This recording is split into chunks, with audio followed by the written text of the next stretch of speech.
Hello, everyone. Thank you so much for joining me today. It's Sunday, April 2nd, and Tesla has just released their Q1 2023 production and delivery report. A lot to look through, so let's go ahead and get started right away. I even put off mowing the lawn before it rains to put out this report. I'm going to go mow the lawn right after this.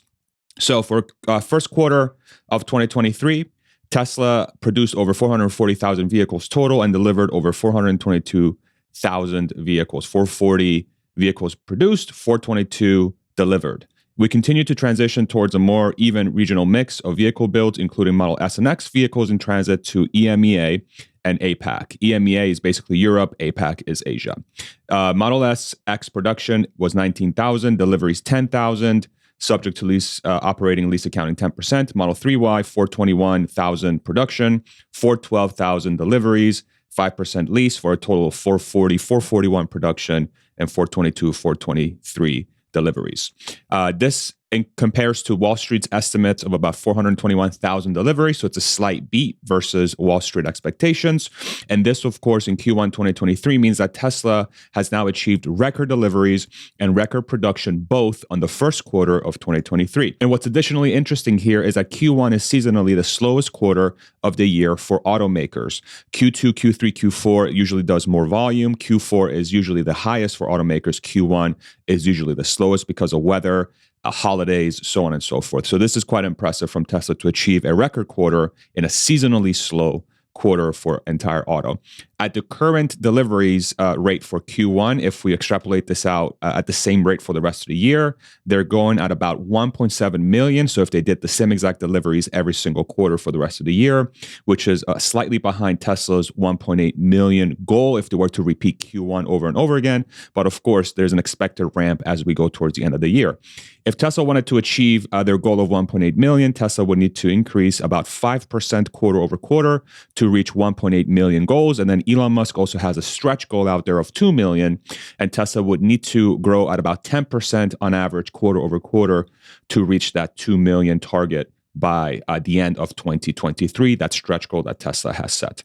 I want to look at the numbers a little bit closer. There's actually some trends going on that I think are very fascinating. And if you're enjoying what you're watching so far, I would love it if you throw me a like. And if you want to see more videos from me, feel free to subscribe by clicking on subscribe right below this video. Thank you so much. It means a lot. So here's the data in comparison to the other quarters for the rest of the year. So from Q1 22 all the way through Q1 2023.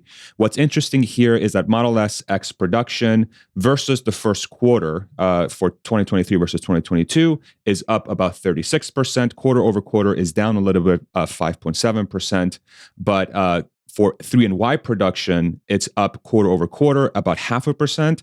And year over first quarter, so Q1 2023 versus 22, it's up 45%.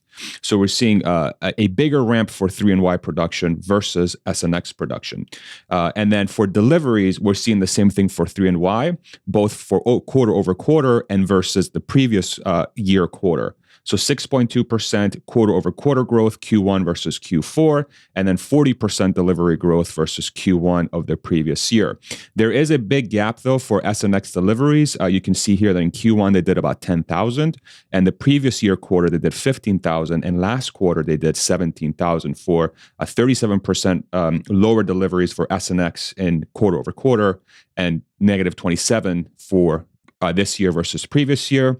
But the guidance that Tesla has given here is that we'll have more S and Xs en route to new markets that we're opening up. One of the biggest ones is China, which was just announced not too long ago. So one would assume that these cars are just on boats getting over to those regions because Fremont is the only factory that produces S and X. And so you would expect to have a little bit of a gap there based on that guidance. There's also another interesting trend going on, and Tesla guided towards, they're working on this thing of undoing the wave. And what the wave is that usually they would push really, really hard at the end of the quarter to get all the cars out, but they've been trying to work that back because it put a lot of strain on the company, and it just made it easier for them to get cars to the right place if they just filled up those pipelines and allow the cars to get to where they need to without having to push them. So they call this undoing the wave. And the way we see this is if we look at the previous few quarters, you can see that there's a row down here called inventory surplus, which is just the difference of deliveries and production. And so a negative number basically means that they delivered more than they produced. But what started happening in the third quarter of 2022 is that you saw a significantly higher production rate versus deliveries. So here you can see they did 365,000 produced in Q3 and 343,000 delivered in Q3 for a inventory surplus of 22,000. 34,000 in Q4, basically the previous quarter, and then 17,000 for Q1. So these numbers added up is how much is in the pipeline, sort of undoing the wave for Tesla. And what's interesting here is that there's starting to be a decline from the third quarter. And you can sort of start to see this trend start to appear. Let's see if it continues into Q2. So it does appear to me, at least, that we are reaching the end of undoing the wave. If they were still increasing the wave and undoing it, rather, we would have seen a similar number, I think, in Q1 versus the other quarters.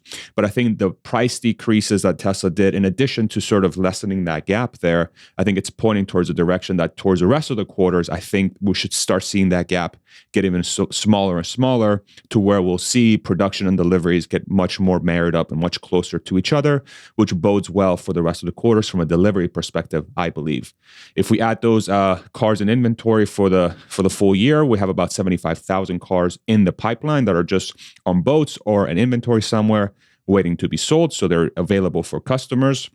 And I really do believe that Tesla will likely ramp up efforts to maximize deliveries for the rest of the year as that undoing the wave comes to a close. And I believe it could be as early as Q2 of this year, next quarter. We'll see. We'll see what Tesla does.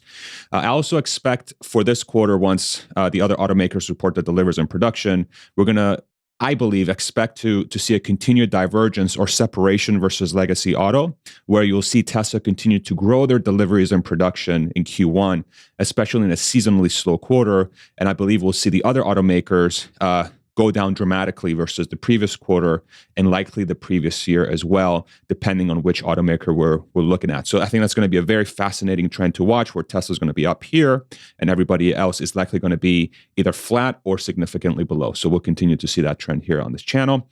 And then come Monday, tomorrow, once I have a little bit more time and I do my yard work, I'm going to sit down and do my Q1 earnings estimates for Q1. Now that we have delivery and production, I can sit down and kind of do that math a little bit easier.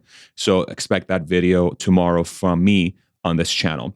If you want to support the channel, I have some merch in the description below. You can click on the link to my website. And I also have a coupon for Athletic Greens, which is a supplement I use every single morning. I have a coupon for free travel packs and vitamin D. Thank you so much for supporting the channel. And yeah, record quarter, fascinating numbers, especially in comparison to the rest of the industry. We'll see what happens from the other automakers, and probably the most anticipated quarterly earnings report from Tesla, because we'll finally see what those margins look like after they do the price decreases. So I hope you have a wonderful Sunday. You can now look away from the investor relation page from Tesla. They've had the numbers out there, and so I'm going to go get some work done. Take it easy, everybody. Thank you so much for your support, and I hope this was informative and helpful. We'll see you in the next one. Bye-bye.